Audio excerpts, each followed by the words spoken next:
Hello and welcome back to the Bump Out Podcast. My name is Hayden Short and I'm joined by my best mate, Adrian Messner. How's your long weekend going so far? I'd love to lie to you and say to you that it's been horrible, but look, this is take two of this episode, but I'm feeling pretty good now. Really good laugh to start it off. Good. So that's always positive. What made you laugh? Nothing much, nothing in particular. Our host is 100% professional 100% of the time. Yeah. So Hence why we restarted it. Hence why we And restarted. you didn't hear the stuff up. And exactly right. So look, Good. I'm let's put it this way. I'm recovering. Mm-hmm. I am extremely, I think this week, last week I was really angry. I think this week I'm really sad. Okay. But I'm trying not to let that take over an emotion, take over and take the bias out of it, I suppose. But Yeah. not too bad, bro. How are you? I'm very good. Had a good weekend so far, family and friends. Yeah. Seeing many. And you and your wife over today as well? Yes. From some spaghetti bolognese? Some spag bowl. Yeah. I love a bit of spag bowl. Very nice. It was good. Garlic bread. What else we had? Bit of thyme, bit of leaves, Yeah. mixed in with a sauce there. What drink was it too? Passion fruit, Bundaberg. Yeah. Reach out. Yeah. Bundaberg. Bundaberg, reach out. Absolutely. You need to. They sponsor Hello Sport, Cooper Johns. The Do they? Scope, I'm pretty sure as well. Yeah, they took them to country music festival. Oh, okay. Bundaberg. We got to go to that. Yeah. So they Top haven't, hats. so We- they we don't do. have any big dogs yet, is what you're saying. Yeah, okay. Sweet, bro. No, I'm going very well, man. Thank you for asking. Yep, no worries, mate. We are recording this on Sunday night, so we will not have the final game of the week of round 5 because I am going away. Thank you, Adrian, for accommodating. That's okay. So we're doing this after the Knights' victory over Canberra Raiders. Yeah, well, So it's a big push. We watched 2 games today. I went to work earlier today, and now we're getting into the pod. to be fair, it's actually not too bad. I don't mind it. Same. It's over and done with, I suppose, is Yeah. You can enjoy tomorrow. you can enjoy tomorrow and have a day off and just watch the Tigers absolutely pummel the Eels, Hope so. and then everyone can be happy and the world goes on. Please follow us on Instagram, Facebook, and TikTok at Bump Out Top Podcast. Subscribe on YouTube and leave us a 5-star rating on Spotify and Apple Podcasts. No less. And the biggest shout out to our sponsor and good friends at the Corner Post. the biggest. Visit the best sporting goods store in Australia, best. Australia-wide, located inside Westfield, Liverpool, for all your NRL merch. Guns. Absolute guns. The best. Appreciate you guys. Our YouTube comment section, Mez, one of your favourites. Demand of the hour. Warriors once again celebrating winning the comp too early. Yeah. Way too early Way now. too early. And again, Yeah. it's the Sharks today. Showed them up. Bulldogs, no chance if Galvin is still there. Okay. Understood. I actually don't think that was our problem on the weekend. Okay. I don't think Galvin was the problem. Broncos won't have the discipline to go back to back with yeah, the momentum shifts. sure. I don't think that's the issue either, but I can see it. Fair call. Yeah. Give the trophy to the Panthers already. Who's playing for second place? Who's playing for second place? That's the real question. That is the question on everyone's tongue this week. Yeah. I think there's going to be... Everyone's lips. Look, we can see... or whatever, bro. Same Tongue, thing. lips, same thing. Yeah. There's 2 of my favourite places in the world. Come here, hun. Yeah, look, I think there's going to be about 10 different clips from 10 different creators coming out Tuesday through to Thursday. Gun to your head. Play gun. Yep. So who's second place right now? Who's going to be second place at the end of Who's the season? second place right now at the end of the after season? Penrith, go. Sharks. Nice. Like that. Still sticking strong to my preseason Metaphorical analogy. gun. We're not in America. Metaphorical, exactly. Yeah, strict Like gun that. laws. Good call. I don't Yeah. think I would have got it as quick as you did. I think Sharks. I don't know whether that's, again, we've just watched them today. Yeah, it's so a bit of probably recency bias. Definitely recency bias. Recency bias. Yeah. I'll try and This say that close. without having a stroke. But yeah, I think Storm. I don't They'll think be close. I don't think the Storm can do it. I think they'll be there or thereabouts. But I think they may. Again, I think someone said it today. Whoever doesn't end up on the same side of the draw as Penrith, Okay. will get to the grand final. Like it. Next one, Ricky Dodds. So thank you for the demand of the hour. Thank you for the comment. Yeah, appreciate you, Ricky bro. Dodds again, our favourite. We've had such stinkers of games lately. Of these 5 rounds, what's your perfect Super Saturday games if you could make the draw for the coming week? Okay. Love that. And So that's more Adrian because Adrian does sit down specifically Super Saturday Yeah. and has the feeling of So we're going to have 3 games for a Super Saturday. we're going to start at 3 p.m. At 3 p.m, I don't think you go past a Rabbitohs Roosters. Wow, you're starting real high. Start with Rabbitohs Roosters. Okay. And then I think I'm going to go my 7:30 p.m. game is the Bump Out Cup. Okay. Bulldogs Broncos. Yep. And middle game, what do you reckon? What do you think I'm going to say? I want to go Melbourne Manly. You want to go Melbourne Manly? Yeah, the punch on. Okay. The Blair v. Stewart. Yeah, I don't mind that actually. I don't mind that. I didn't actually have a third one. Although I may go the first one, Melbourne Manly, second one, Souths Roosters. Yeah, maybe and that then the might be last one, a bump out. That might be a better option. But I like it. yeah, I don't mind that, and I actually don't mind the Sharkies and the Warriors. That's not bad. Bit of redemption. Weirdly. I think they'll play when they get the combinations right. It'll be a lot better. I suppose that also takes into consideration, like imagining back in the day. Yeah. I don't know why I even went to that, really. Yeah, I like it. That was the game that played today. It was. There we go. Let's Exactly. just scratch Maybe that's that why. one. Let's scratch that one completely, actually. Nah, I like it. I don't mind it. I like it. I feel like they have a bit of a rivalry. And that's a clip. And as it's well. also... that's a clip, bro. You know what it also is? That reminds me of the SJ's last game. Yeah. Warriors in Shark Park, pissing down rain, throws the cutout ball to DWZ to score in the corner. Warriors beat them. Love that. Remember that? Submate 25. Tigers and Luai will stop the Panthers. Tigers play 80 minutes. Very much like Panthers. With the smaller sample size we have, I don't disagree with you. It's a completely different side. Look, they can only verse who's in front of them at the moment. And they had to buy first round. And they've done pretty well up until this point. Without Luai. When they start, like, I think this is very much like, who am I going to compare this to? Warriors. Warriors, essentially. Very much like the Warriors, where maybe they have been on the lucky side of the draw. Raiders as well. Raiders as well. Raiders on Lucky the unlucky. Raiders were lucky to beat Manly. Well, that's what in I'm the first saying. round. But Raiders are also on the unlucky side of the draw because they've versed probably 3 teams who are in the top 6 at the moment. Yep. So I think, it's not a bad shout. Are they sniff? Tigers probably top 8. I could see it. I think I didn't have them there. We both didn't have them there, but I can see where you're coming from. if they're gonna end up anywhere, you're thinking 8th. And the last comment, Mr. Techers, the Giat S22. Can I get a shout out? There's your shout out. If I said that wrong, let me know. Don't know how you're going to do that, but head to Bump Outdoor Podcast, leave us a voice memo. Yeah. If I said it wrong. So thank you for all the comments. We do have a few in our SuperCoach one as well we'll be talking about on Wednesday. Oh, yeah. Watch this Wednesday. Round 5 kicked off with the Manly Sea Eagles defeating the Dolphins 52-18. Subsequently meaning that the Dolphins can now not win the competition as they've conceded 50 points. Hayden, we've had it wrong this whole time. I don't know how many times we're going to sit here and put our hand up and say we were wrong, but we are not afraid to do so. Manly do not suck, bro. Maybe Seabold sucked. Yeah, this is going to be an ongoing conversation. Who sucks this week? Throughout this conversation today, specifically here, we're going to have to talk about that. Is it not Manly? Is it not Seabold? Is it the Dolphins that suck? Was it the Dolphins really bad? So good patient start from both sides. Both teams making so many meters around the ruck. Yeah. But the Dolphins made 14 errors and conceded 9 penalties with a sin bin, 37% possession, and a 64% completion rate. You will not beat anyone in the NRL. No way. With those stats. Well, they were lucky to get the Titans the other week. Yeah. And they finally got what they deserved. That's what I mean. And I think last year, everyone's so high on their attack. To be honest with you, their attack has done nothing but disappoint me. And some of their attempted tackles, bro, absolutely abysmal. Are you remembering the one specifically? Flegler? That was not even an effort. He watched him go past him. I'm trying to think, is it the standard set by him? He wasn't happy with the way the other players were playing. But at the same time, you're a senior player. You should be setting the example. I think you don't give up like that. That looked like an effort that he'd given up and went, well, no one else is doing it. Why should I? We don't get many moments like this, Hayden. But we fucking told you so. We told you that bloke needed to start in cup. He hasn't played footy in 2 years. He needs to get the fitness of playing big minutes. Is that fitness or is that attitude? Bro, that is a clear... For me, in my eyes, I looked at that as... Tired. Exhausted. Even if his attitude is correct, he physically can't get there. Even if he wants to, he just is so physically exhausted, he can't get there. Well, there were a lot of missed tackles too, so... Because they were just scrambling heaps. Straight off after that. Did he?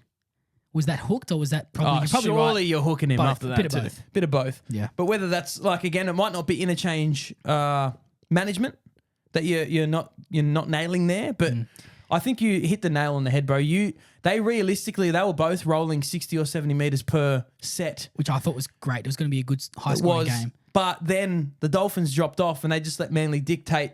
Yeah. And they just rolled, bro. They couldn't hold the ball. They gave up. All until the final 11 minutes. Where you saw they held the ball, they used their guns, and that's all Manly did all night. Yeah. And then Turbo went off and they continued it. That was the positive for me. It's a good sign when your best player goes off. Yeah. and you continue to dominate. Well, they essentially just stuck to their guns, right? They played to their strengths. Well, they had Corey Waddell come on. And how good good did he did he play? Burbo. Ben Trbojevic, I've been talking down a lot of and being harsh and quite critical on a lot of the second rowers in the competition. Mm-hmm. Ola Kawatu and Ben Trbojevic playing like they're playing for New South Wales alongside each other.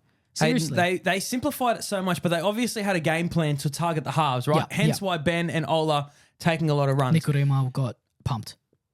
Absolutely. Like, he will be having nightmares of Ola Kawatu. It's not much you can do there either. That's what I mean. He got in front of him.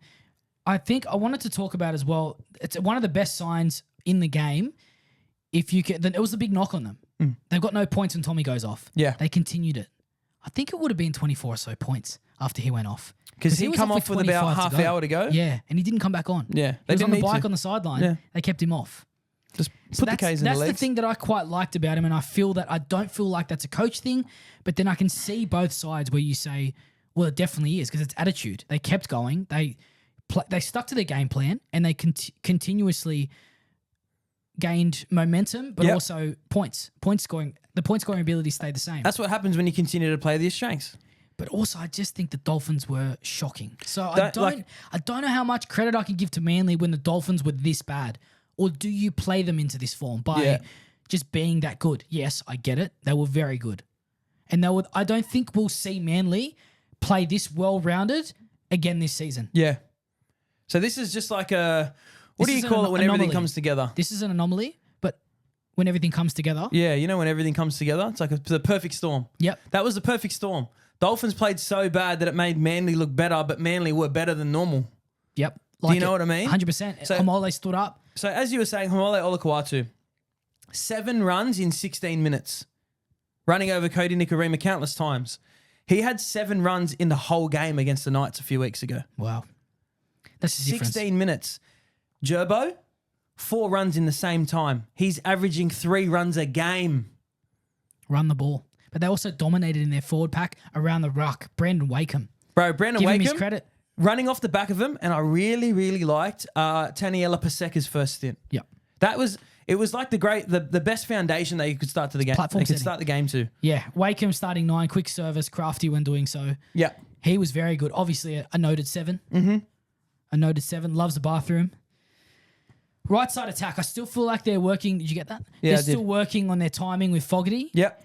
New to the side, when he runs across field, Hamole, what I want you to do, stop standing still and waiting for him to go. Plug the hole. I think he scores like another 2 or 3 tries if he just jams the space. Yeah, because he likes a bit of shape off him, I think, Kamole. He doesn't really... Well, who was there? Cherry Evans. He loves backdoor. He'll go short heaps. See, I think but he hits it real shallow. Burbo loves to continue to plug that hole. Yeah. He'll run it all day for you. And I think that's what we saw on the other edge as well, because he was just hitting that. No matter what they were doing on that edge, he just continually punch lines at Katoa. And Wakeham, yeah. And Wakeham, correct. So...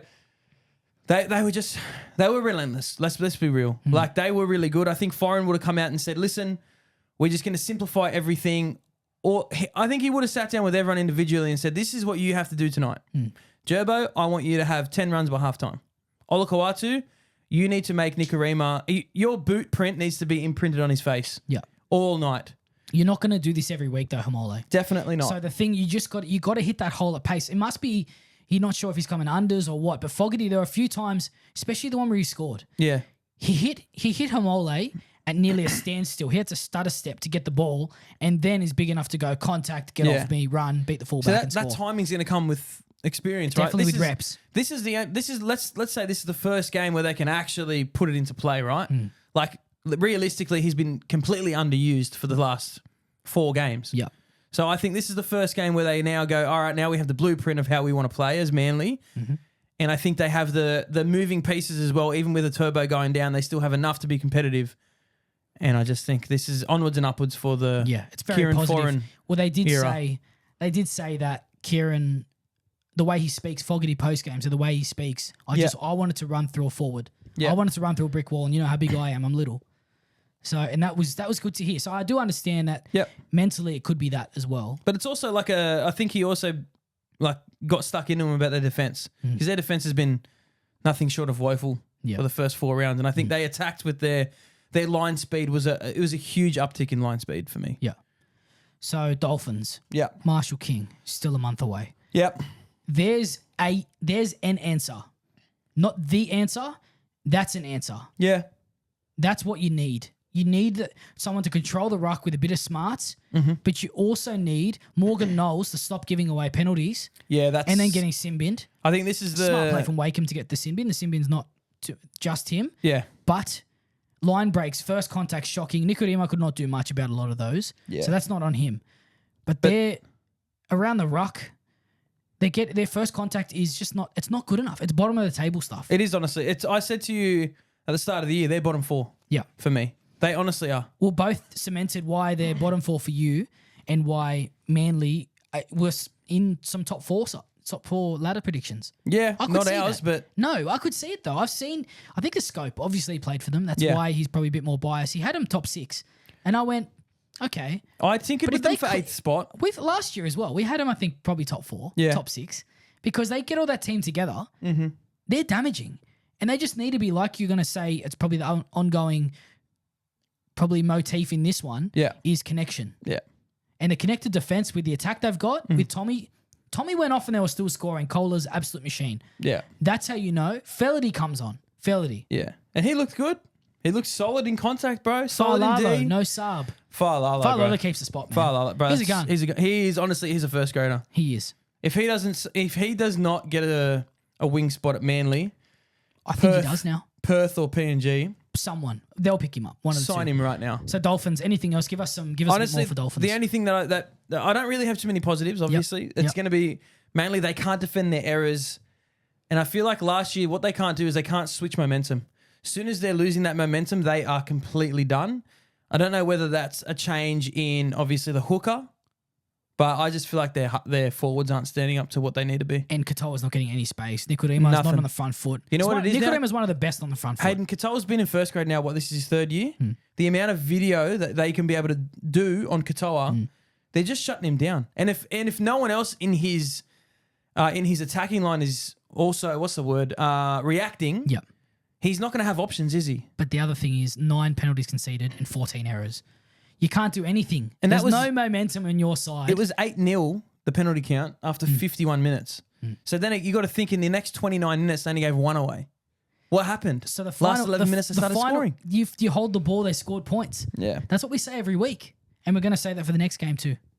Anything else on anything critical on Dolphins that you can actually help them with, or we just move on? I think we just move on, man. All right, moving on to hold the ball, win the game. South Sydney Rabbitohs defeated the Canterbury Bankstown Bulldogs 32-24.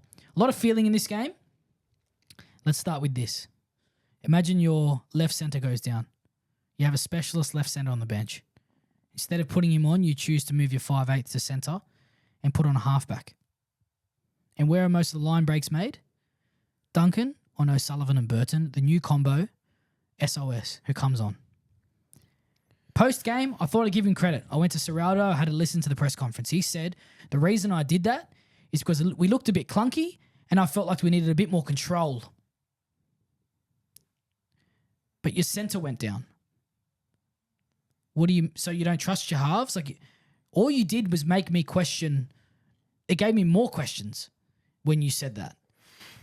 I'm glad you've done your research because that is something that out of spite, I essentially just forgot about it for the rest of the weekend. Like, I honestly... Did you hate it or did you like it? At that time... Did it make sense to you? So, look, when I'm watching that game, I'm going, okay, what are our biggest threats right now? Yeah. Burton's running game looks on. I quite like the spots that he's able to run, getting the ball off second receiver. Yep. I liked what he was doing. I wouldn't have changed it myself. I would have kept... If you're going to do anything, I would have been pushing Galvin to somewhere else and bringing SOS in, but Burton was the one piece that I wouldn't move. Okay. I just don't... again, Matt Burton with ball as a centre can probably mix it with the best, but defensively, this is exactly where he gets exploited. We saw him play centre and win a grand final with one of the greatest teams we've ever seen in our lives. Yep. That defensive unit is different. We are not Penrith, bro. As much as we are trying to emulate what happens between those 4 walls, we will never, ever be able to be as good as that, right? No one will. No one will. But if you can try and emulate and create your own style like that, Exactly. that's when you'll be able to overcome and defeat, right?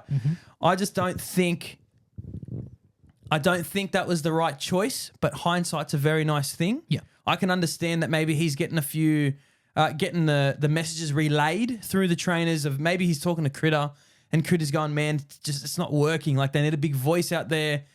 Because again, like I think he did mention that too. The word he mentioned was communication. I need a good that's communicator. exactly what he wanted, a communicator. Yeah. Which to me, if your halves aren't communicating and the leaders of your communication, problem one already. You've made the wrong decision. As a coach, Problem you've one, made the wrong bro. decision. I agree. Don't. You've made the wrong decision to not have the communicator there that hasn't worked. Correct. So what the reason he hasn't taken off a half and put Sherry and SOS on is to not damage the confidence of either Burton or Galvin. But I think you've shown us a lot more of, I think it's a little bit spiteful towards Sherry to not put him on there. Do you think, bro. Like Broncos is pure example. Do you think, okay, I can understand what you're saying, but is it a bit spiteful? But sending a message To who? To which one? You're probably sending a message to Sherry saying, You're on the outer. well, Bro, you had a specialist first grade left centre. don't get me wrong. Like everyone's going to think I'm disagreeing. I agree. No, I agree, bro. But I like it. You're trying to make me think differently as well. I It's agree. good. I like it. Well, that's again. That's what I'm trying. I'm trying to think. Like, okay, is Ciro going? The message that I'm able to send tonight is bigger than us winning this game. It's a longer term thing. It has It's a to be. longer term It is. thing. It's not. But it's not just a decision that is going to be affecting Bronson.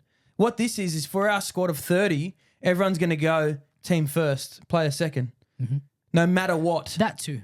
That definitely that. And like I said, the confidence of the halves. But don't you think it weren't should questioned, be where Burton knows that they've probably had conversations about him moving anyway. correct? But So- don't you think we should be going results first, team second, player third? Yeah. For the fans to sit here as fans. Like when is it the coach's responsibility to stand up and go, I need to be making the correct decisions for us to win football games this year? Yeah, Burton wasn't that bad and your attack wasn't that bad that he should move to centre. Yeah. The week before, though, I agree. Crichton needed more touches of the ball. Yeah. And he did do that. Great. Crichton goes down in centre. You plug and play the one position.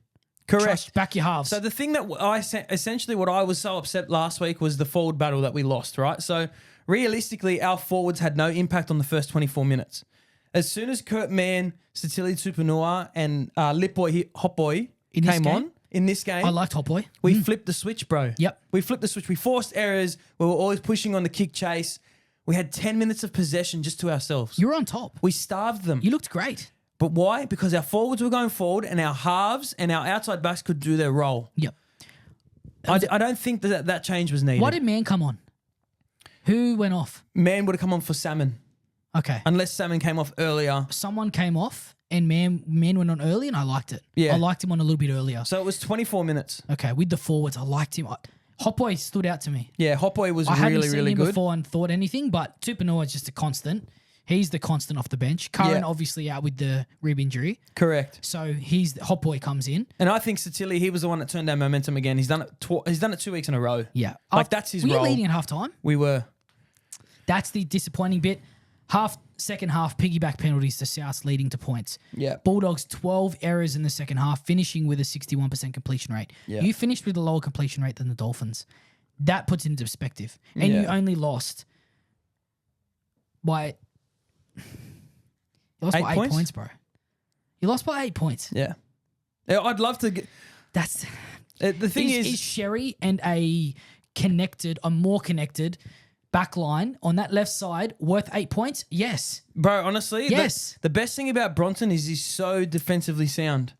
Like that 2 and 3 man, Duncan, and even on the other side of the field, Yeah. Cody Walker and Duncan as well, because Duncan's just going Duncan is- side to side, absolutely ripping holes in us. But that 2 and 3 man, Yeah. that's short up by Bronson, who's a very decisive centre. And I thought I'd be critical of Tuala, but he's been also held his own. Bro, Tuala He nearly has was been- our best on ground. He was very good defensively, very, very good. He was against Latrell, wasn't he? Yeah, and that was the best. I feel like that was the best game I've ever seen him play. Yep. Ever. In the wing for Newcastle, anywhere. Bro, ever. Yeah. Ever. I didn't know he had that type of game in him.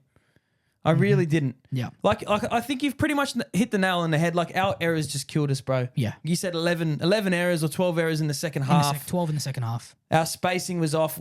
The thing is, we've just gone away from what was working.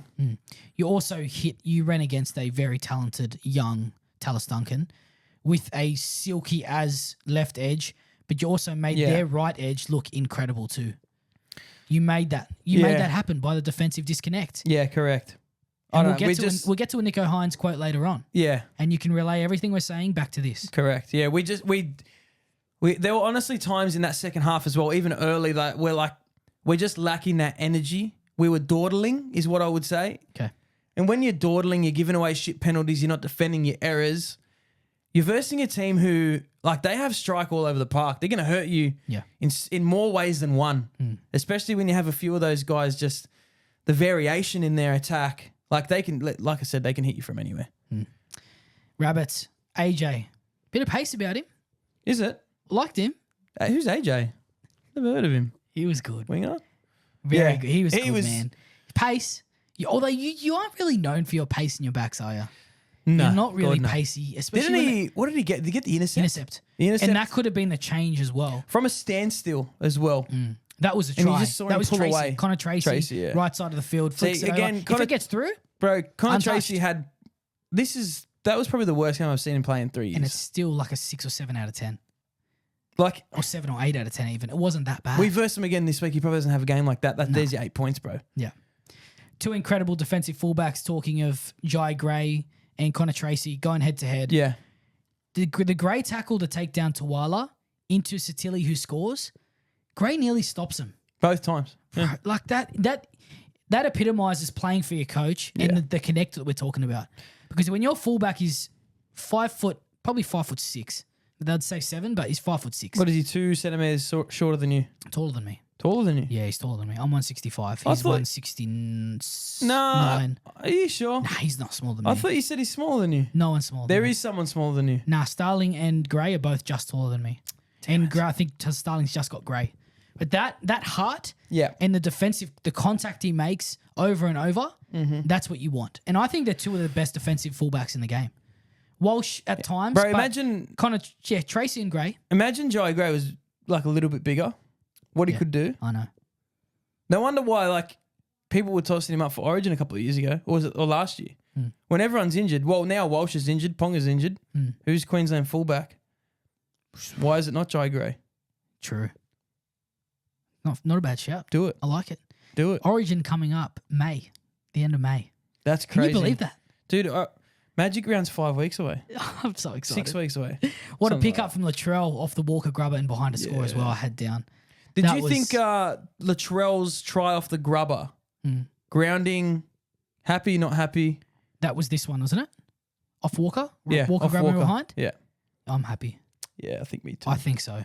There are a few this weekend that I looked at and I went, oh, no, we can't talk about it. It's too good. That's good. The Lehigh one. Finifuyaki grabs the ball, literally drops straight off his chest like he's the most unco man in the world, runs the field, drops it and picks it up and then over his shoulder and then puts essentially, it down. I think it's okay. I could see why it could be a no try. Yeah.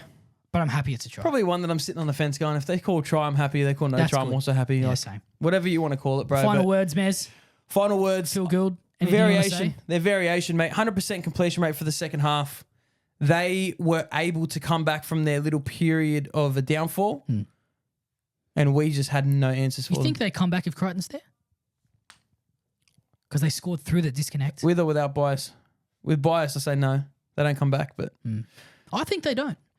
I think Tallis Duncan still... Because Fafita got a rest. Yeah. And Tallis Duncan just switches sides whenever he's needed. Yeah. You're not wrong. Incredible, look, I was going to sit here and try and tell everyone about how sad I am, but then I just remembered that I don't go for the Dragons. So... Shout out to Liv.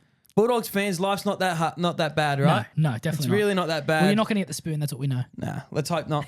Third game of the week, Penrith Panthers defeated the Melbourne Storm 50-10. Moving on, fourth game of the week. Meaning that the Melbourne Storm can't win the comp. And if, like my wife said on that night, if there's any team that can beat this stat of losing by 50 and then winning the comp, it's the Melbourne Storm. I'd be happy to go out on a limb and say right now the Melbourne Storm will not win the comp. Really? Yeah. If it wasn't Panthers, though. If Panthers get knocked out by flying Broncos somehow in the semi, prelim. Say by flying Bulldogs. Or a Flying Bulldogs. Or a Flying Knights. Oof, love that. Love that. Whitehead starting centre for Jack Howarth. Gun. And Cooper Clark starting second row for McDonald. Another gun. To the bench. Contender for game of the year already for me. Brilliant completion rates, not over-reffed, miraculous plays, and momentum swings. Yeah. Where do you want to start? So I'd like to recount, firstly, exactly what the wise Craig Bellamy exclaimed in his press conference post-loss. Tell me. We've got to learn from tonight and just be better. The disappointing thing for me was our defence. You don't have to be a brain surgeon to be a good defender. Correct. Spot on. You just need to work hard and be determined. Craig, against this side, working hard and being determined is not going to stop you from a Scott Sorensen flick pass, a.k.a. also known as Benji Marshall, also known as Benji Tolty. Benji Tolty 2.0. No one stops that try. That's the first thing I think about. I'm like, they made contact at every point correctly. Yeah. You got beaten in that play by a team who is possibly the best team of all time. Hayden, I sat there. This would have been Friday night, second game, Good right? Friday. So my in-laws had left. I had an empty house. My wife was, I think she was going, she said, I'm going to go lay in the bed. And I said, it's beautiful. I'm going to sit by myself. Yep.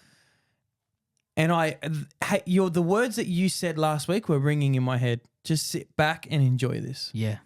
I thoroughly enjoyed watching the Storm get absolutely pumped for once. Yeah, I know. Get dominated by the better side. And you know what? Craig's right. Like, again, determination and grit, they get you a long way in defence, right? But some nights it's just not your night. And this was one of them, bro. You were just completely outplayed. The Melbourne Storm completed at 94%. And they lost by 40. Yeah. This nearly doesn't have to be talked about. This is unfortunate. There isn't much else to say apart from this is unfortunate. There are very few conversations that will leave both you and I speechless, and this is one. This is honestly one.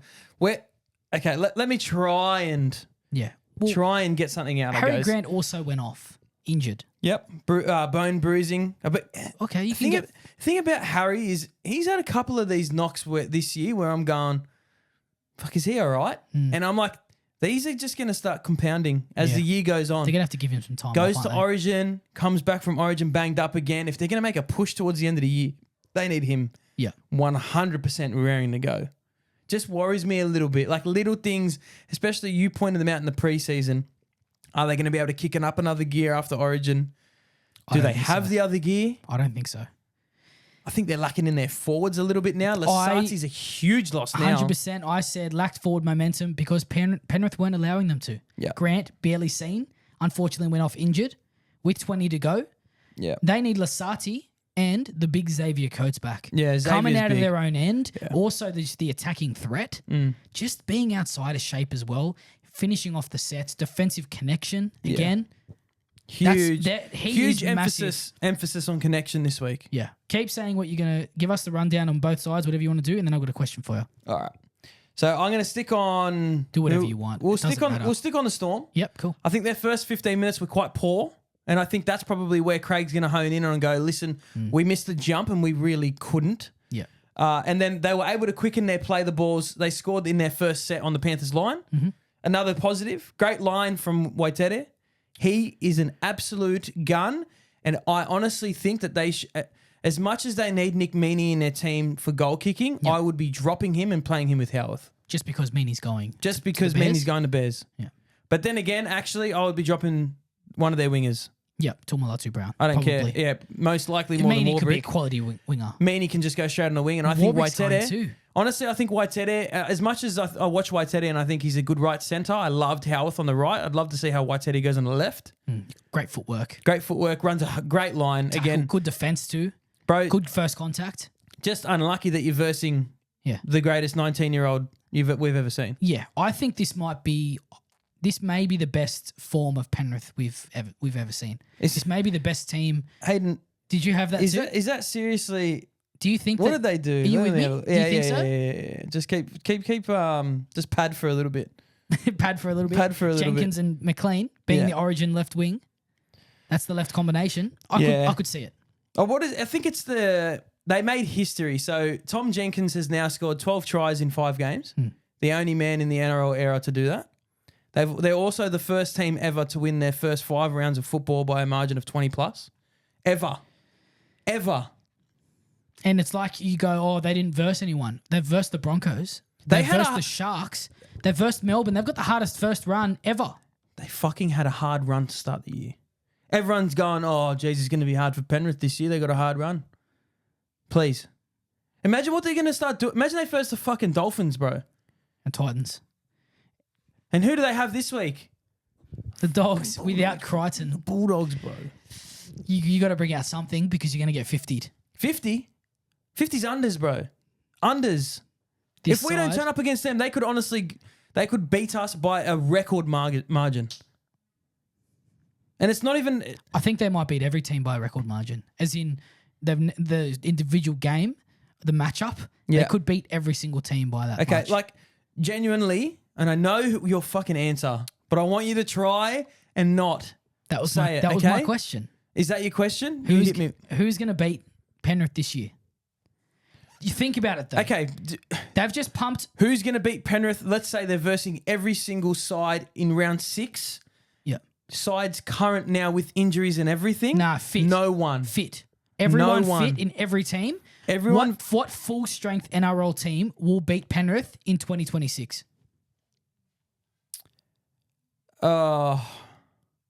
Again, signs that were showed by some teams in the early rounds are sometimes a really, what's the word? It gives you like a false, what's the word I'm looking for? Yeah, false confidence. Gives you like a false confidence and it gives you the wrong idea of how they're going to go. So I think 2 weeks ago, I would have said to you the Warriors. Fast forward 2 weeks later and I say they're absolutely no chance. Yep.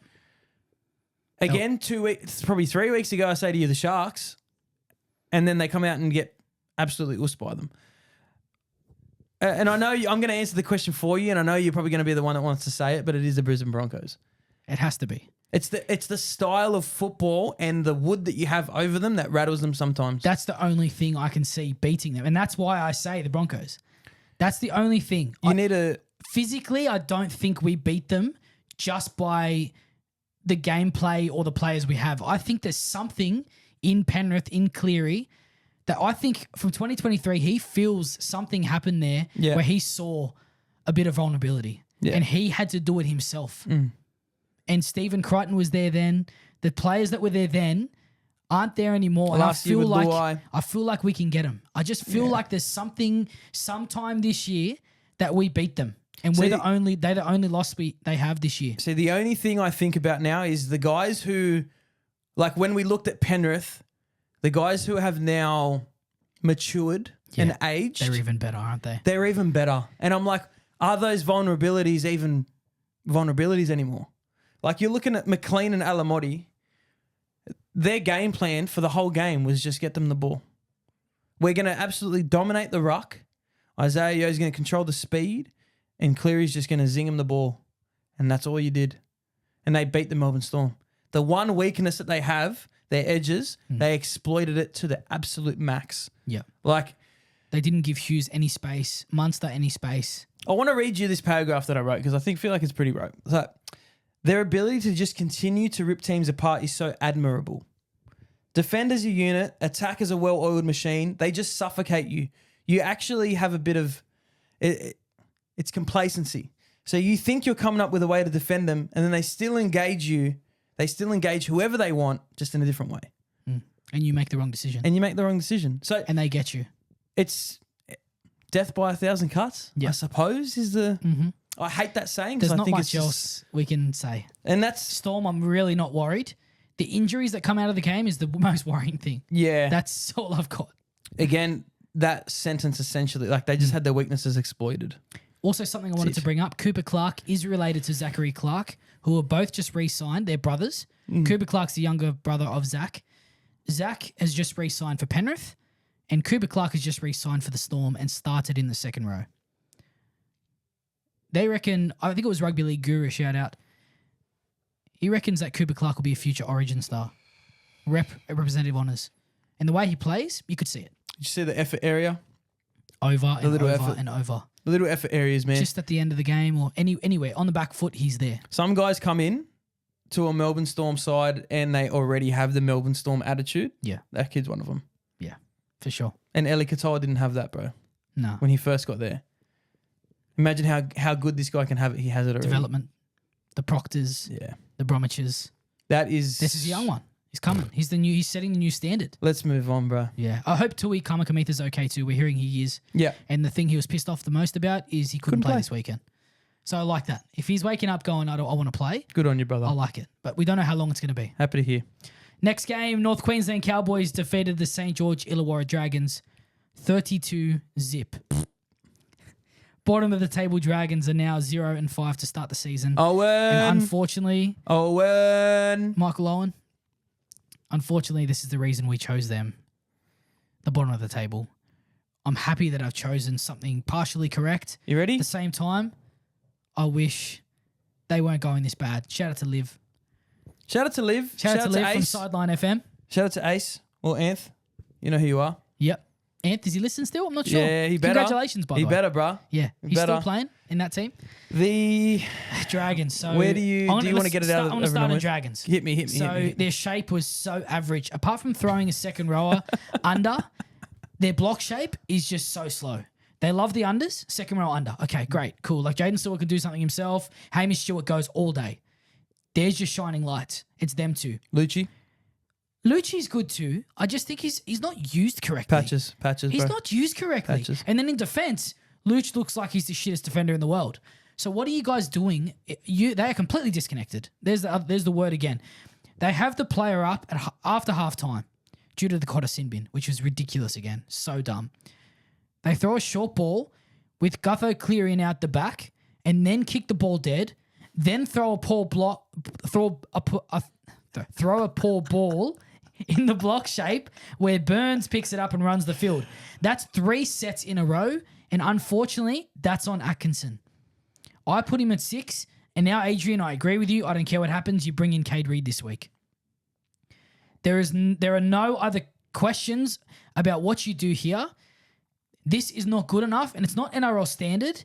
It just makes me think we should have a relegation system because we don't deserve this many teams in the competition. This isn't good enough. And Wayne Bennett brought it up a long time ago. There's not a shortage of good players. There's a shortage of good coaches. Yeah.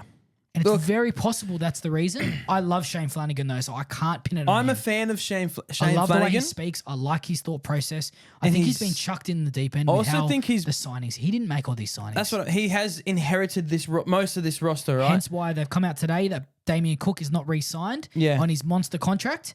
They've stopped the 3-year extension and they're leaving open a lot of money to go through that whole side and rejig it. So I don't know if that means Shane gone. I'm not sure what's going on, but I like it. We're going to need to sit down and go through. I would absolutely love to go through their roster and talk. Do we keep? Okay. Do we give another chance? Let's do it a little bit now. Hamish Stewart. Yeah, re-sign. Dylan Egan. Re-sign. Couchman Brothers, re-sign. Jaden Sewer, re-sign. Halangahu, re-sign. You got Tuapolotu. Depth? I'd give him another year. I'd give him a chance. Valentine Holmes. Re-sign. Damien Cook. I Unders. think Okay. one more year. Unders? On unders. I need to give him less. You're not a marquee for me anymore, bro. No. You've got the forwards there. Gutho, same. Unfortunately. That's 7 decent players. Yeah. That's enough to have experienced heads like a Jock Madden, a SOS, a Billy Walters to come in there and run you around the park. That's enough, but that's what they don't have. But what do you need? Okay, then you... King Tonga? No, thank you. For me, thanks, but no thanks. I love him as a player. I think there's a lot of potential. I think King but Tonga unfortunately, needs... that's a lot of... Who was the guy who punched on through the thing at the tradies? Junior Amon. A lot of Telltale Amon. A lot of him. I think guys like that need a good system. If that's and even unfortunately, it's not the Dragons. it doesn't look like it is either. Like he could go to like a Penrith or a King Storm. Tonga? Or a Storm. And they can teach him as a unit how to defend, right? Yeah. And he put the good pieces around him to make him do his good enough, play his right? role and be able to showcase his abilities. Okay. But I don't think that Moses Sully. I like Moses Sully, but I'm You thinking do. You're a big fan of Moses Sully, which I like too. For me, I want a bit more punch. I think he's a back rower. That's what they don't need that. Bit like Shibasaki though for me. Yeah, like it. They don't need that. That's my issue again. Like, so realistically, you're lacking your wingers. You probably need a good winger. Whether you, I know you want to blood young guys, but you can't blood young guys when you're losing 32-0. You've got no forward momentum. Whether you can go to market, find a good centre or a winger, I would determine whether Val plays wing or centre. Did you see how late Little came on here too?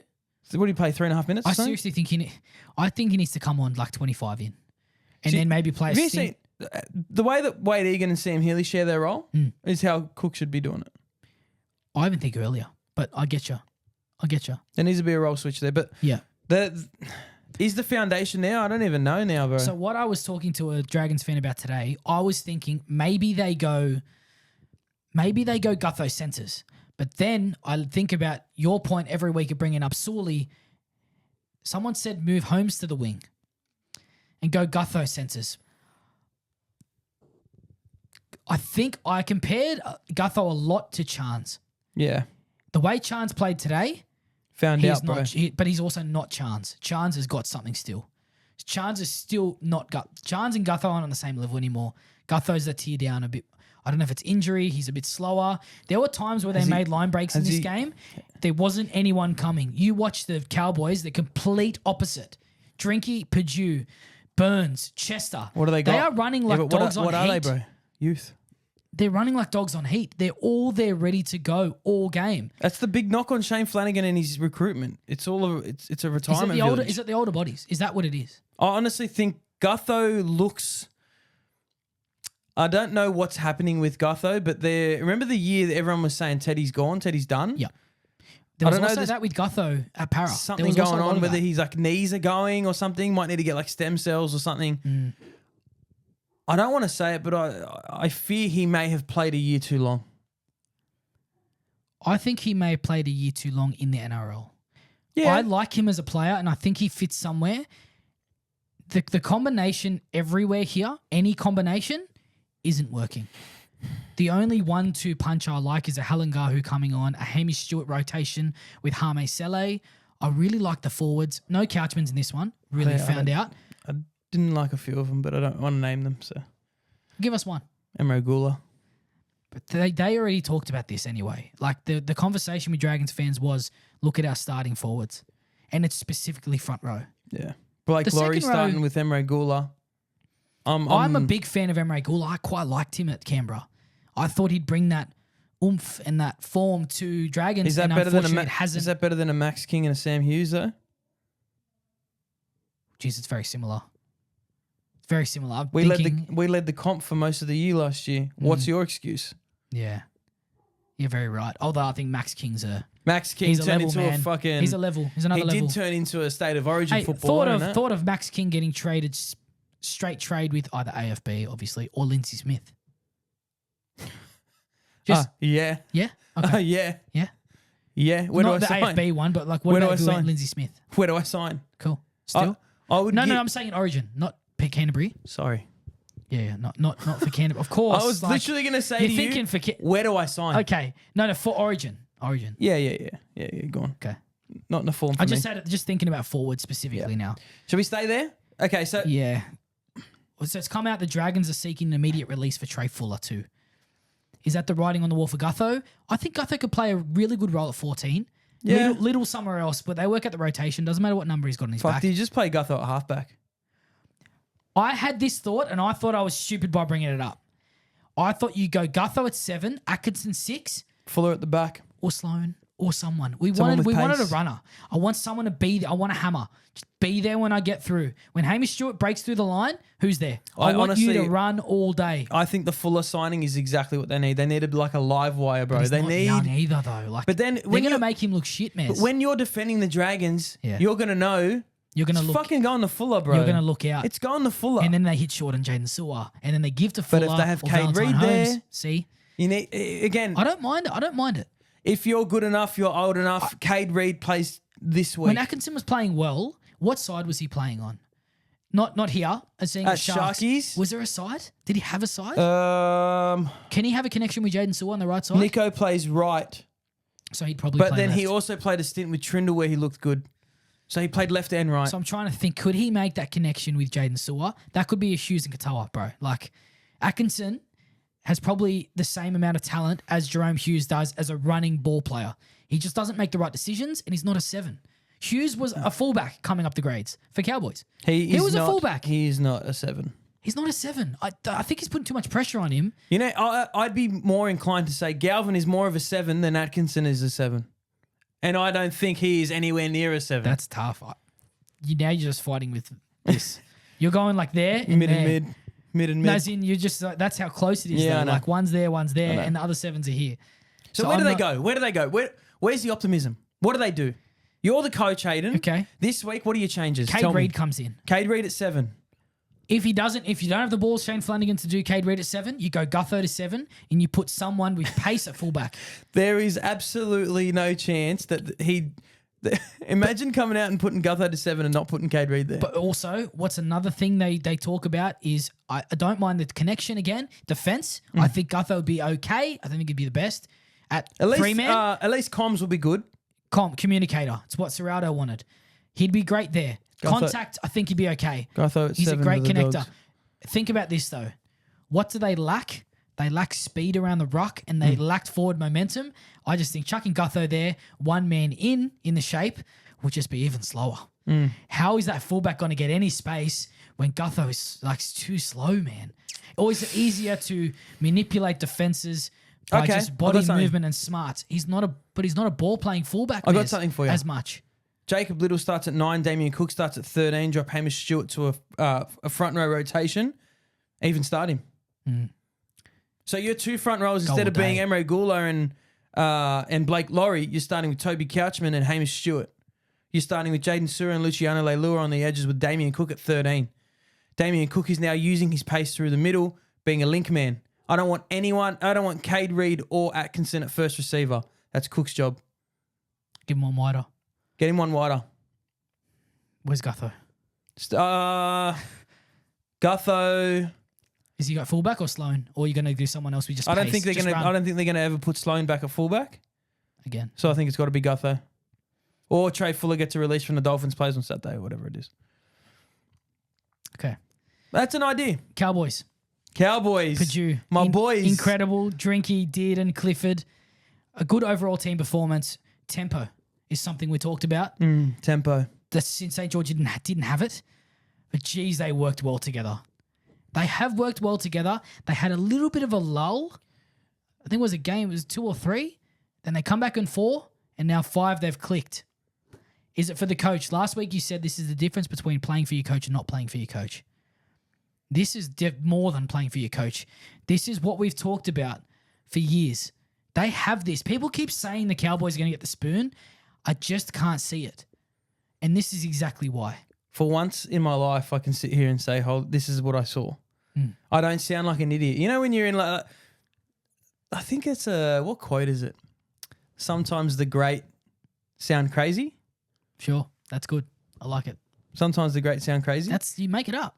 Make Adrian it up. Messner, 2026. That's me. I think I actually think it was Denon Kemp because he did a SuperCoach draft and that's what he said. Okay. About picking Ezra Mem as his first That's dumb. draft But yeah, pick. I like But it. anyway. I know what you're saying. I get you.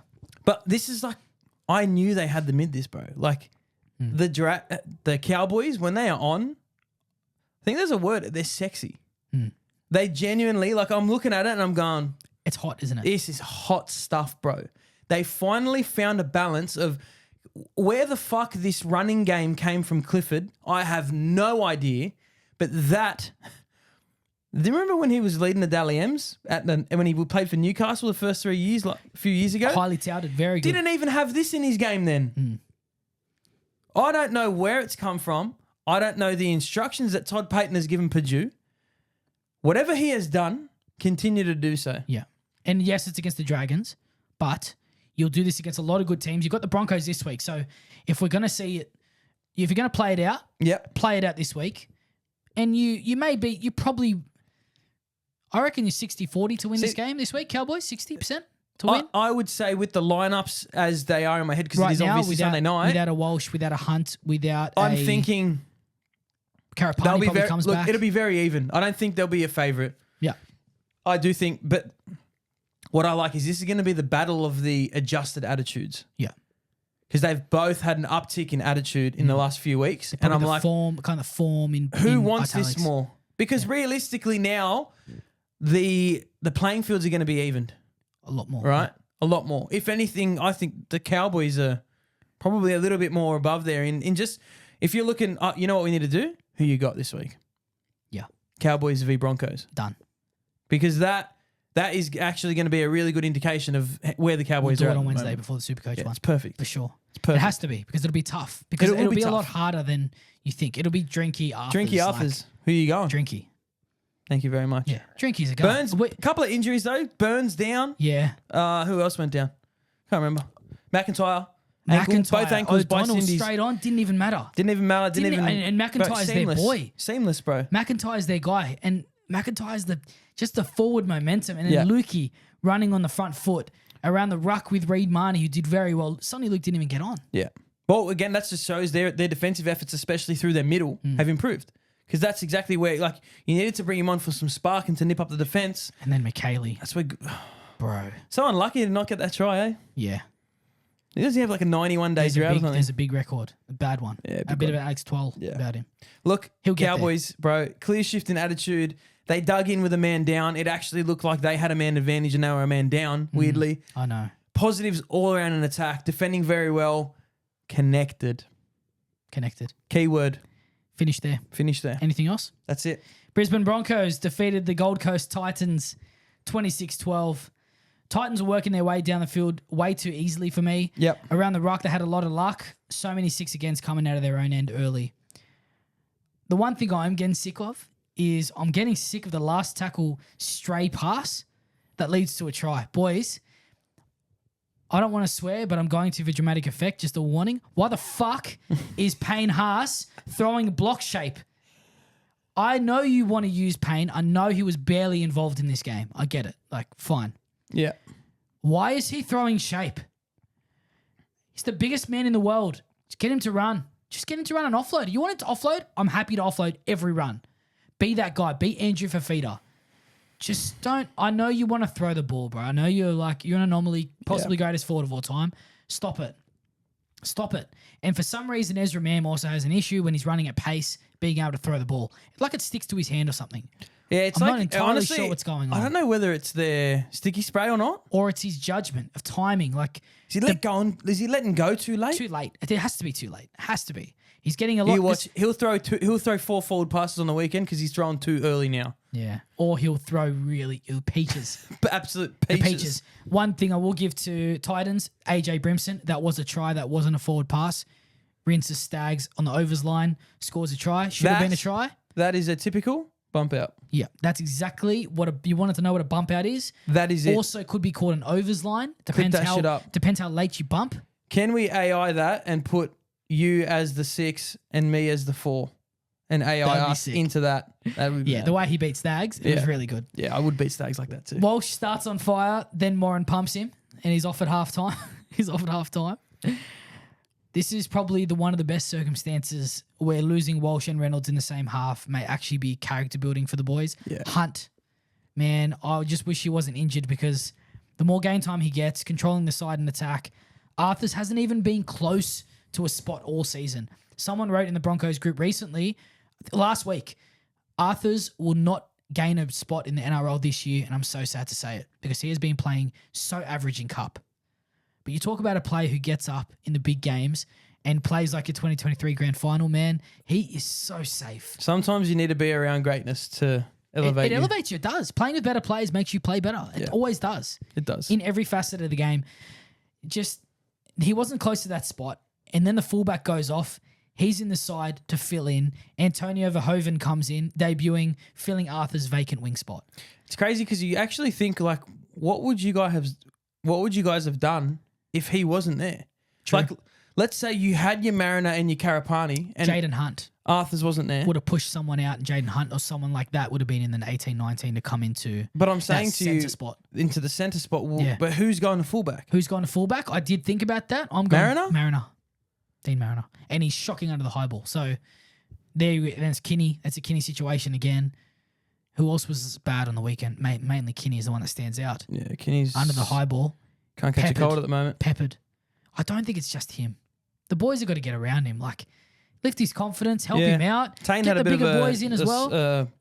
Barry today as well. Tane was a big one today. Yeah. 100%.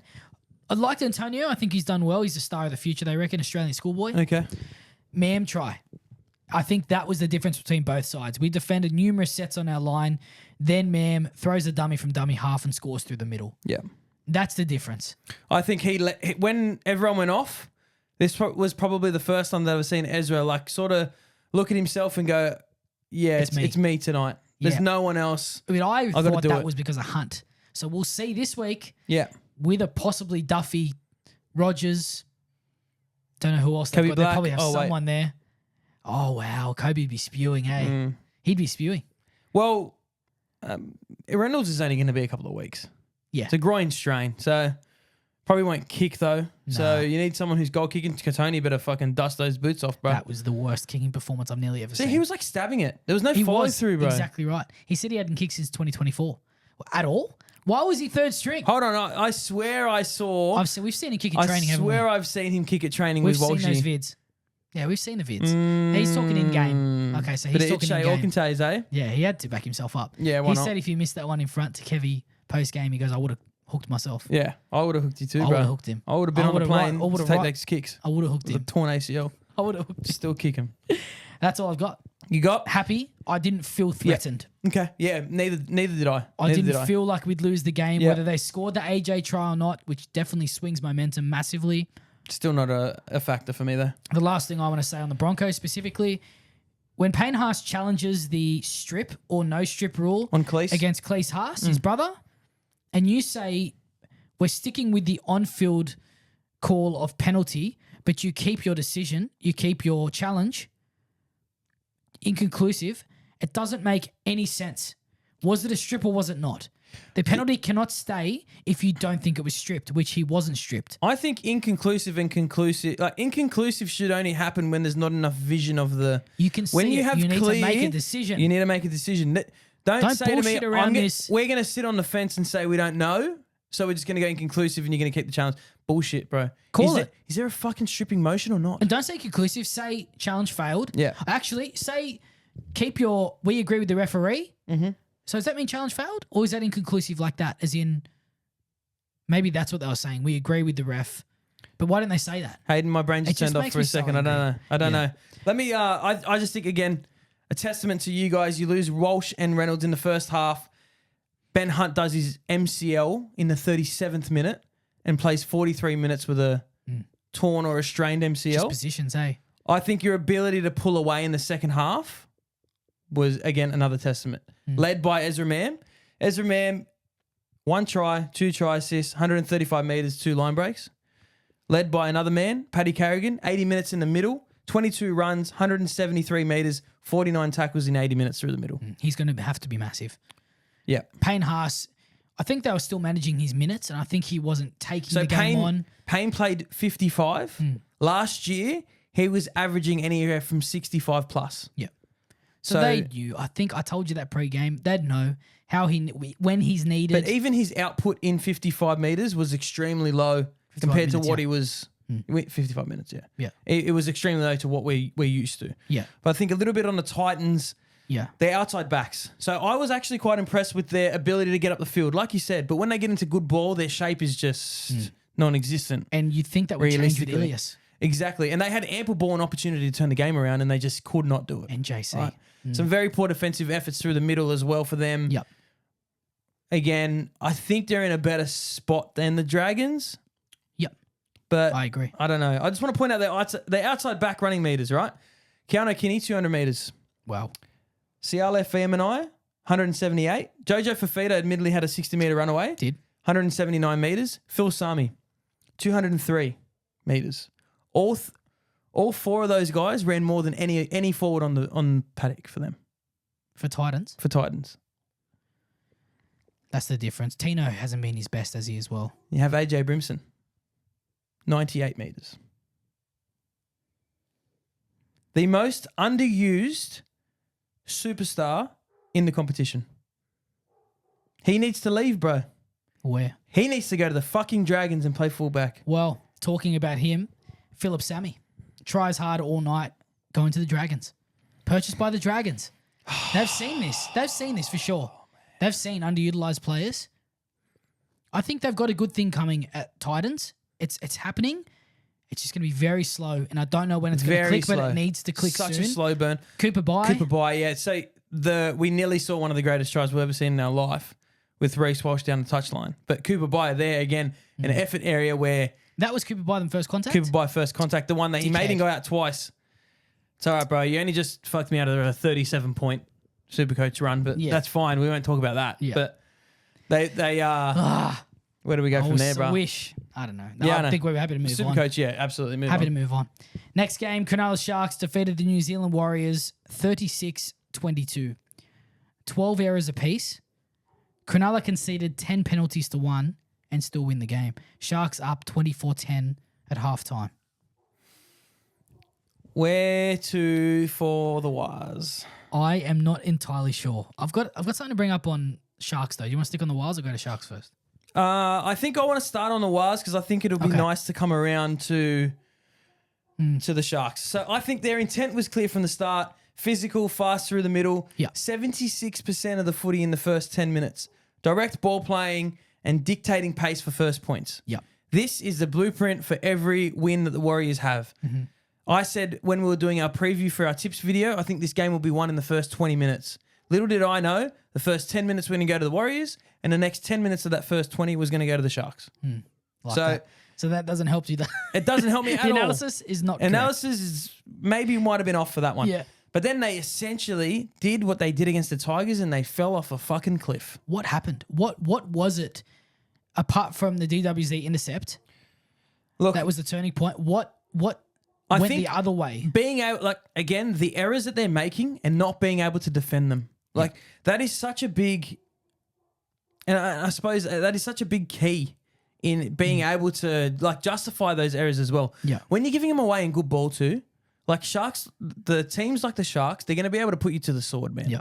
And they're going to continue to roll. So the Sharks, they have extremely fit, fast, good yardage outside backs. So they're going to get them on the front foot. Then you have guys coming off the back of that, like Toby Rudolph earned a start this week. AFB off the start. You got your Jesse Colquhoun, I think has been absolutely underrated for them, punishing through the middle.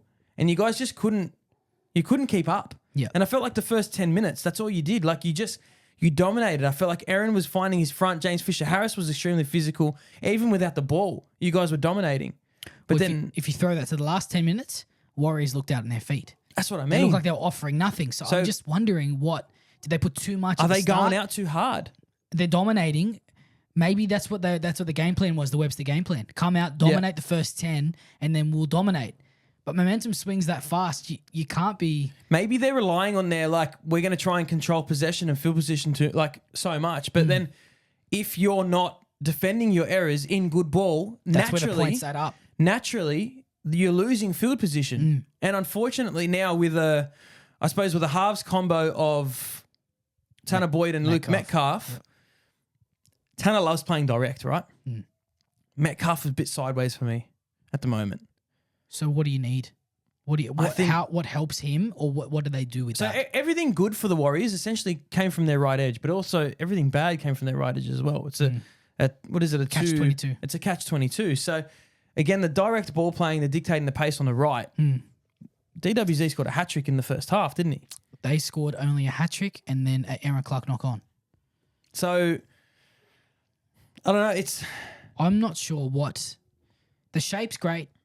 They look good. They diagnose the situation. They pick the side, and then they get rolled for points, and then look extremely tired and can't come back. I wonder if that's on the halves for me, man. That's on the halves. You're right. That's on the halves for me. I just feel like they're just not being able to fight back that momentum. You know what I mean? Like even kick it back. Like Tanner Boyd was kicking them into field position in the past. So what changed today? What I would love to look up is their completion rates, especially first halves in the last few weeks, especially against the Tigers and the Sharks, in comparison to how they were in the first 3 weeks. Yeah. Because I feel like they did. We'll get that next week. They were so good in all their fundamentals. They would not, like, all these 6 agains and all these penalties, their discipline was extremely good. Yeah. I feel like that's changed. Specifically, again, you're going to look at maybe the move of Chance to the right centre spot. Yep. Maybe that's a difference in communication from the back. Maybe their defensive line has lost that connection. With Tane, is he a good communicator? Not great under the high ball. Are they being able to force errors off him? I think that's a major one. Because there was a lot of repeat sets for Cronulla and they don't need much invitation. That's what I mean. And you're going to think like that they were trapping Tane at marker a lot. He's a small body. You're able to target him in the defensive line, but then you're also able to pin him at marker. And this is just not a team that you want to be able to give, I suppose, clear plans to how to beat you. No, the blueprint. I think the interesting thing for me about this game will be to see how Webster reacts to the small things, like when he brings on Aaron, how long the forwards are playing, how long he keeps Egan on. I want to see the intricacies of what he does there because I feel like there's a lot more to it than the halves not doing their job and sideways. It could be simple as that. I don't know. Since Metcalf's come in, it has ruined the flow and momentum in hamstring, the Warriors. Hamstring. So he's come off late. I didn't like that, but it could be the biggest blessing for them. I don't like saying this about. I hope he's okay. I hope he miraculously comes back next week. Yeah. But a Harris Tavita and a Tamaro Martin. See, I think open up a Tanner Boyd. A Harris Tavita on that left edge. I think he likes to play quite direct as well. So I think it might help. But then you're also going to have like Tane's very good in attack, and I don't think that's his problem at all. I think it's going to be defensive positioning where he needs to improve. Yeah. And I think Chance is the perfect guy at the club. You also have RTS, who was once upon a time world's best fullback. He's been gun on the wing too. His contact, his decision. He's been really good. He's been very good. I think he shores up that edge quite well. But you've got Cronulla. What do you do? You've lost 2 in a row now, right? When did Metcalf come in? 2 weeks ago. Could be as small as that because Is it 3 in a row? Halasima today could be 3 in a row. Halasima today was getting ball on just like it was kind of like what you were saying they were doing to. Well, earlier again, we were talking about throwing to the centre straight away. Yeah, just early ball. It was just give ball to Halasima. Hey, bro, just run through the team. You're versing one of the best depth forward pack in the comp. It's not going to how happen. it works there, man. Yeah. Billy Burns is keeping out Nikora. Like, come on, bro. We can take off half our team. Colquhoun comes off for a HIA. Yeah. Nothing changes. Yeah. You're not beat. You guys are coming up against the best forward packs in the comp. See, yes, you were the standard. But when your halves not dominating and your back's changing a bit too much. But when they look good, their forwards are on top. I know. And I don't know whether this is like my big bias eyes. Maybe. I agree. We do look at the Warriors half glass full. But so, whenever Aaron's on the park, I feel like you're winning the game. Like the first 10 minutes. To 80's a big push for he's a big boy now. Yeah, and he also a lot of defending too. I think if you can hide him, does a lot of the shit stuff. He does do a lot of shit stuff. He's not like as a. But then, like you think about the guys who are going to come on. You got Vaimunga, gun. They can do shit stuff. Stowers Smith, gun. He did well today. You got Jackson Ford who can play 80, gun. Like their forward pack is when phenomenal. Metcalf walked off as well. They had 12. They had no interchange left, so they had to play with 12 for the rest of the game. Shit. Only the last 10 or so, but that's the difference as well. So that's not even just management. You don't know these guys are all going to go down. That's just unlucky. It's unlucky. Vaimunga didn't have the impact that I thought he would. Halasima, same thing.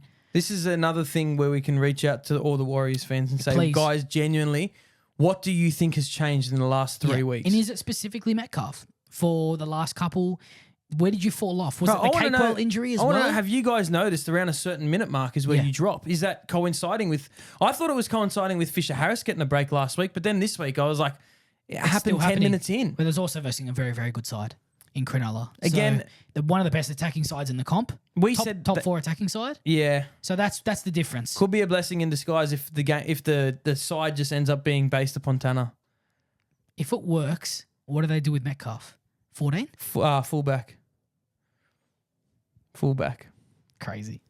that you just had that in your head? That's crazy. Yeah. I was speaking to one of our mates today. I think I was speaking to Emil in the DMs. Yeah. And I was Shout like, out. bro, is it just me or does it Metcalf give you fullback vibes right now? Sideways, back of shape, loves to just move. He just loves to move. I don't want to be structured. I just want to move. I think he might suit it a It's little a bit. 6 and a fullback, yeah. I like it. Don't mind it. So it's a massive compliment, but Cronulla, they looked a little bit like Penrith a few times today. Yeah, There are a Penrith few moments. vibes. Penrith vibes, not exact. Like Penrith are different. It's different is the word you put. Mm. No one's going to beat Penrith. Just they have a safe fullback who always turns up. Who's that like? Creative, running, instinctual 6. Literally Talangi. Yeah. A controlling 7 who goal kicks. Not really, but I get it. I'm Greatest of all clutching it. time. I'm clutching it. Yeah, Hines. I'm clutching it shorts here. Yeah. A hooker who provides great service. Yes. And is very, very good at picking his moments when he's running. I think he's better than a Mitch Kenny, but different type of player. Who you got? Different type of player. Yeah. Exactly right. With the massive forward pack leading the way, they know exactly what they need to do every week. And if they keep playing like this, I know they league 22 points still, hat-trick into a drop ball. Good shape With though. Idor. Good shape. With Idor, they have the best. Yeah, they like... They have and the Warriors, best. They have very good right side shape. well, Warriors are gun. Like, Yeah. Warriors are still very, very good. Yeah. Quality. Then Cronulla get over them this game. I really do think that they've got a touch of the Penrith about them. Mm. And I don't know if it's that connection. They just look like they're playing for each other. And I could see a Penrith Sharks grand final this year pretty confidently too. Yeah.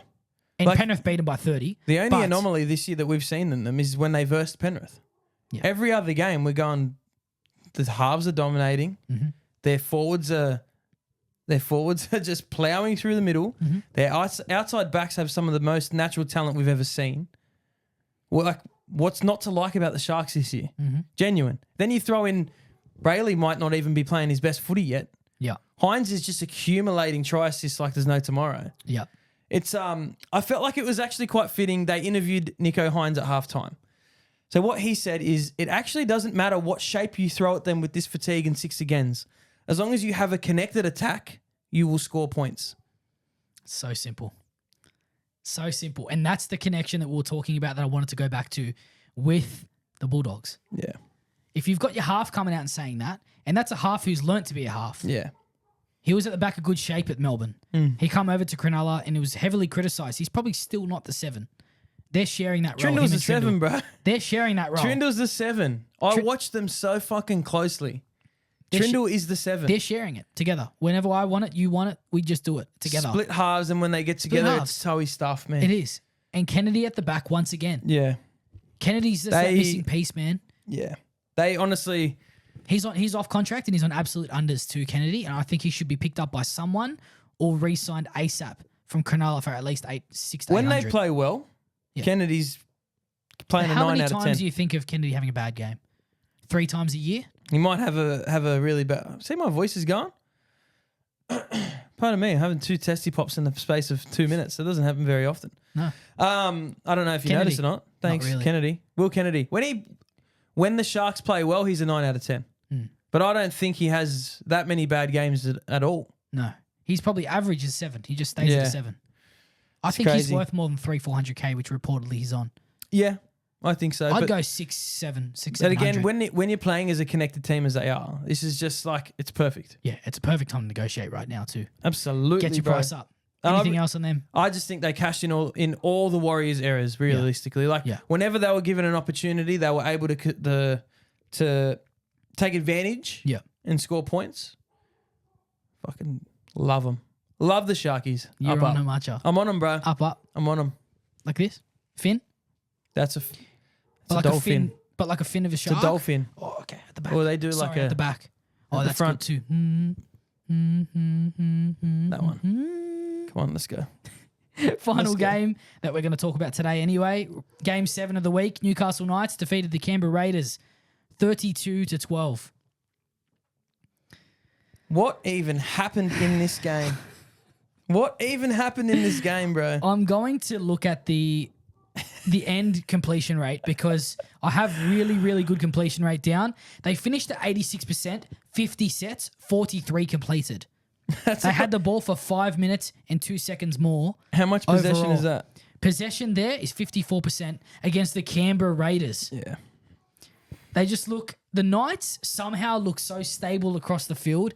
Everyone is a role player with a bit of C about them, bit of country singer. Yeah. They've got a bit of something about them, bit of C. You can make your mind up and use your imagination. What I'm saying there. Canterbury. Bit of Canterbury It about reminds me of Fletcher Hunt. Fletcher Hunt, sharp with the skill, late in the game, chip over the top for Marzu. That just sums up Newcastle right now. Use my forwards. Trey Mooney barely has to do anything. Yeah. And I think he should be playing longer. But Yeah. they dominated the Canberra Raiders. Yep. I can't believe I'm saying that. And this is cementing why this year is my favorite year in the NRL still. I don't want Broncos to come out and lose against Cowboys and get pumped this week to make it even better. I do. And I want you to win against Penrith this week. Bro, if we knock off Penrith. If you knocked off Penrith. If we knock off Penrith, I'll do the whole podcast nude, bro. No, don't do that. Well, because what if you do? I will wear whatever. You will wear whatever I want you to wear then. We've shaken hands. What's the... I don't actually know. If you beat them, we can have this it's conversation. Probably not going to happen. If Thursday you beat night, them, we have this conversation. Yeah, it's on it's Thursday night, is it? It's Thursday First game night. of the week. First game of the week. So I'll have a few days to off think a long about weekend. You'll have 2 days. 2 days to enjoy and then get into a pounding. Shit. So sad. Oh, that's exciting. So the points off Hutto Young brain snap while having a man in the bin, it's not good enough. The Knights, bro. They actually give me Bulldog vibes from last year. Okay. Just doing everything. The small things right. The small Everyone things playing right. Their role, yeah. Everyone playing their role. Just notching up the wins when they shouldn't. Yeah. It's very doggies from Underdog. last year. High completion rate, controlling possession. Yep. Taking advantage of sin bin periods. Like extremely simple game plans. You know what I mean? Like they're playing a lot of what's in front of them as well. And I think that's when the Knights are firing, they're doing that. Yeah. They're doing all of this without Dylan Brown and Callum Ponga. Fletcher Sharp was back and he was seen. They have not skipped a beat without them. I don't want to bring it up again, but I'm going to. We have this discussion so much. Should Ponga leave? We've had bro. Bro, I think Ponga's great there. Ponga's great there. But if they keep winning, I think Ponga goes somewhere else. Yeah, you know what? Dylan Brown and Callum Ponga, they should just play cup for the rest of the year. Dylan Brown different. Why? Different player. Why? Different player. Why? Different player. Why? Because they're different positions. How? No, bro. It's too late for this. If you say Callum Ponga should... No. We've had this discussion and you agreed with me. Why do you always want to fucking squaddle me at this time of night? Stop squaddling me, mate. Stop squaddling me. It was squabble, you dickhead. Stop squaddling me. You cockhead. You absolute... Oh, my God. Queenslander, I'm so tired. bro. Shut Two up. heads, bro. Fucking Queenslander. Jesus, man. No. Stop entertaining the idea of Callum Ponga leaving. No. And you said yes. N-O. You've said yes before. Stop having such a short memory. When did we say It yes? may be. 2023 was the run where he beat SJ. I don't have many negatives about me, and maybe a short memory is one of them. All right? Goldfish. I do have a short memory.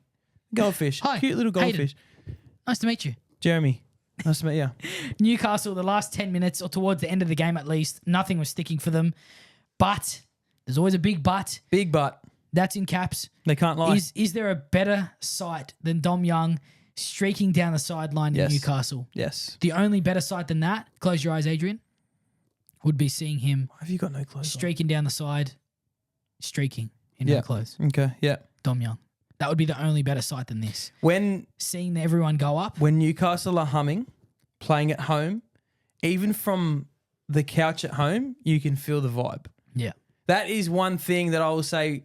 I think I spoke to you when we were on our Sideline FM stream. Yep. Which you guys can now go and follow us on. Sideline.fm. It is essentially alternative commentary. Yes. Even though we may not use it like that. We do a bit of both. Hayden loves commentary and he said he will do... I'll do some if you want it. I feel like we just talk as well. Duck out of water when doing that. So I may just be there to add colour. Fish out of water. Fish out of water. Marco Polo. Fish out of water. Red ass or something. Red ass Red as ass? well. Red ass as well. Was different. Red That ass was as the ball well. game. If you're You get fish out of red-assed? water, red ass. Do you get red ass from that? I'd spash you. I thought you just come in and you're in. And Yeah, you're I calling think so. Marco Polo. I can't remember Marco You Polo. get red ass after Can you tell how much we are intrigued by this game? Yeah. Well, Knights, I'm very intrigued by. Raiders, Don't get me wrong. I'm disappointed. I'm very, very disappointed because I'm quite high on the Raiders. Yeah. Savage going down late, injury is not good. Simi Sasangi, We had the discussion on best Samoan player of all time. I think it goes Stephen Crichton, Brian To'o, Jerome Luai, Simi Sasangi, Sonny Williams. Bro, Simi Sasangi, he's got to be one of the most underrated players of all time. Now he's a centre. Like for me. He's becoming a centre. Has there been someone who's essentially a back rower that does play centre for a long time? Mitch Orbison? Orbo's done it for an extended period. That's probably the big one, isn't it? Chrissy Lawrence? Chrissy Lawrence to an extent, but I think he ended up going back. Yeah. He went into the back row. He went to the back row, yeah. So he did the transition the opposite way. Luke but I'm Lewis, thinking like someone from opposite way. who's a second rower, and I think he'd be a good second rower into. I think he's probably the first. Jack Howarth, Moses Sully, we are two. Even though Moses Sully's a centre. Sonny Bill started as a centre, went into the back row, whereas if this is the other way around, he could be the first one who's a genuine back rower. Yeah.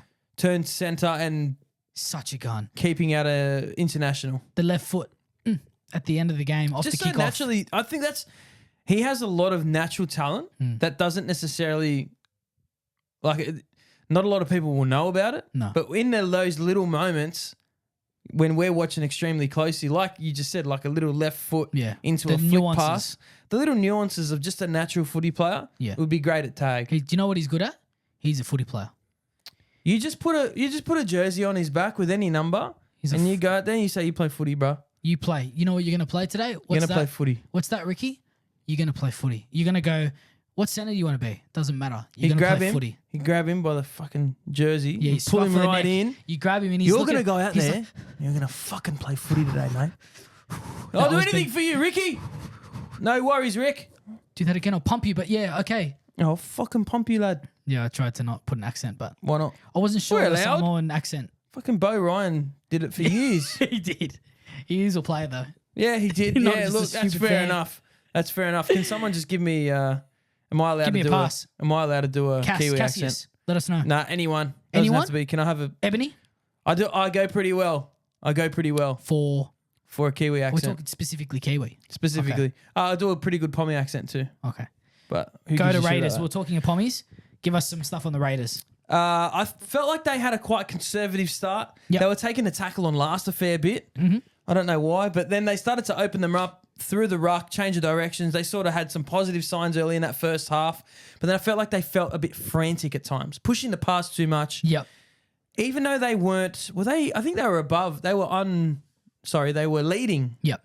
Early. Wow, 14 errors for Canberra, 12 errors for I Newcastle. mean? Like their discipline in the end of the game and absolutely killed them. Opportunities were there for them to get back into the game, but with their errors, with their penalties, you're not going to win a game of rugby league. Less ball. With that. Yeah. Gee, them versus the Dolphins would have been an absolute cracker this 43 tackle breaks for Raiders, 42 for Newcastle. What about line breaks? Got line breaks there? Line breaks was 5-2 Knights. With the back line that they have, 2 line breaks is extremely low. This is quite telling. 205 runs, all runs. 1,986. They made 350 more meters than Raiders with possibly the best forward pack in the comp. Versing Trey Mooney, Pasami Saulo, Tyson Frizzell. Like, the battlers, mate. You could go, most of them are past it. Most of them don't have it. Then Trey Mooney comes in and goes, bruh, I gotcha. Did we say... Saifiti in too today? Yeah, Saifiti as well. Let me look at their starting forwards. Absolutely. Saifiti, Crossland, Trey Mooney. Lucas was a lot better today too. McEwen as well. Croker. Matty Croker. Matty Croker. Absolute godsend. He is a gun. He's a Fletcher Hunt. He's good. Harrison Graham, Frizzell, Pasami Saulo, and DeCourcy. DeCourcy comes on, I think, absolute machine. Yeah, you called McEwen DeCourcy and I said you're a... And then 17, 18 jerseys was Thomas Cant and Tyson Gamble. Didn't get on. Thomas Cant not even getting in there. That's crazy. It's a compliment to the rest of the boys to be pushing for spots like that with players you'd go, yeah, sure. No Ponga, no. Last year we were saying you have to give him the leeway. No Sharp, no Ponga, and then Dylan Lucas out too. Yeah, you have to let him go, bro. Newcastle, where are they on the ladder? Second. Who's first? Penrith. Shock. Who's third? Give us the top 8. So currently standing with 1 game remaining in round 5. Panthers are on top, followed by the Knights, the Rabbitohs, the Warriors, West Tigers, Sharks, Cowboys at 7th, and the Broncos in 8th. Wow. rounding off the 8th. Bulldogs at 9. We pushed you out.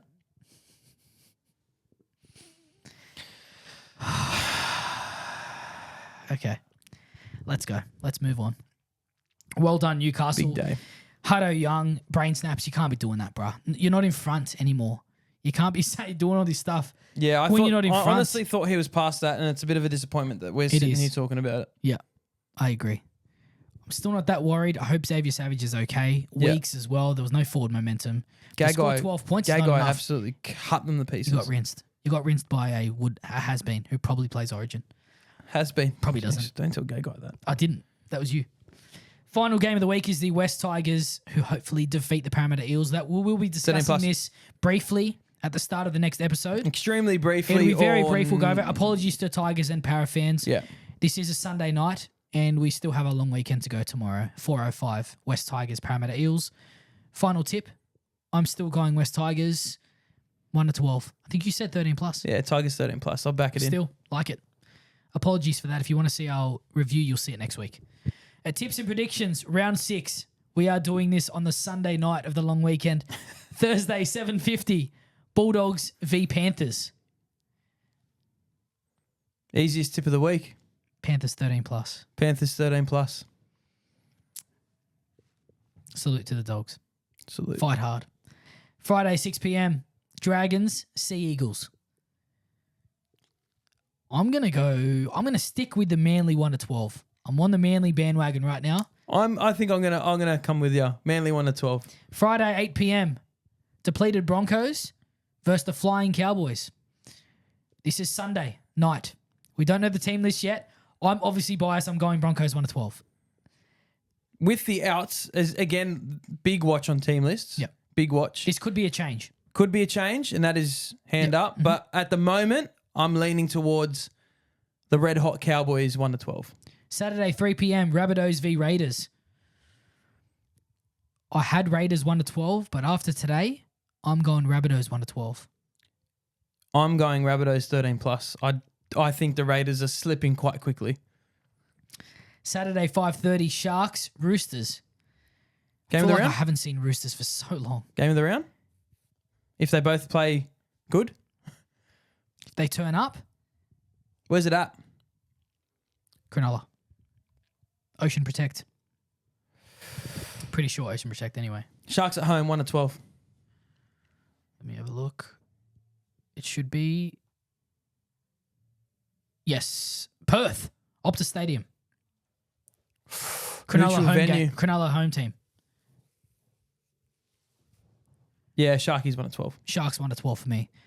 Saturday, 7:35, Storm Warriors. Storm 1-12. I need the Warriors to turn up. Sorry, man. Storm 13+. Sunday, 2 p.m, Eels, Titans, Para 13+. Para 1-12 for me. Really? Yeah, just you want to 1-12. see how they go against Tigers? Yeah, I don't, if they get pumped, I actually think I'm more inclined to say 13+ next week. Okay.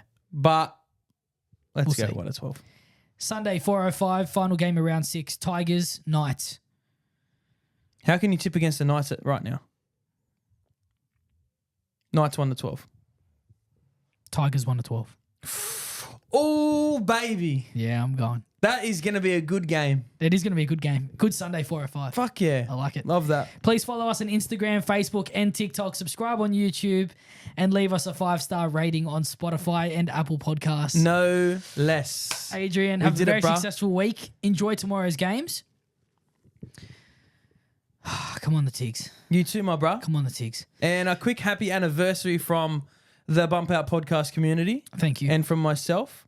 I hope you enjoy making love to your wife multiple times. Time away. And time away would be nice. Exactly. Time away. Have a break. Enjoy it. And I want you to give us a nice review of those choc mint Tim Tams waiting for us downstairs. Oh, yes. Yes. Next week. Yes. Love you, mate. Love you. Bye.